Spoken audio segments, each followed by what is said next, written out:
Hi అండి, అందరికీ నమస్కారం అండి. చూడండి వాటర్ ఏ విధంగా వస్తున్నాయండి.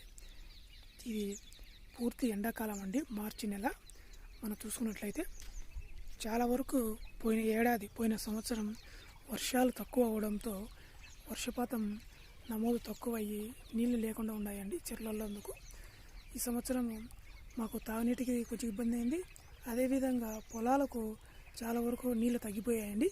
అందు కారణంగా ఈ నీళ్లను వదిలి దగ్గరలో ఉన్న చెరువుకు నింపి అక్కడ నింపడం వలన గ్రౌండ్ వాటర్ పెరుగుతుందండి. గ్రౌండ్ వాటర్ పెరిగినట్లయితే మన బోర్లకు పుష్కలంగా వాటర్ రావడం జరుగుతుంది. అందుచేత ఈ నీళ్లను ప్రభుత్వం వారు ఇలా వదలడం జరిగిందండి. చూడండి ఫ్రెండ్స్, వాటరు ఏ విధంగా పారుతూ ఉన్నాయో. మాకు చుట్టుపక్కల బోర్ వాటర్ తగ్గాయండి. అదేవిధంగా బావులు అయితే పూర్తిగా ఎండిపోయాయి.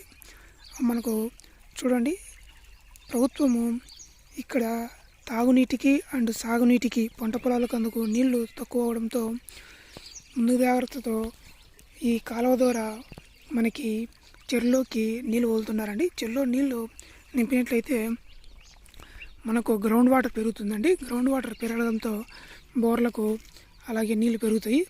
అందుకు సాగునీటికి అలాగే పంట పొలాలకు అలాగే తాగునీటికి అందుకు ఇబ్బంది లేకోకుండా ఉంటుందని చెప్పేసి నీళ్లను వదలడం జరిగిందండి గవర్నమెంటు.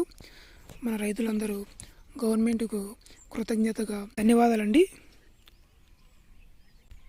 బాగా చూడొచ్చండి వాటర్ ఏ విధంగా వస్తున్నాయని.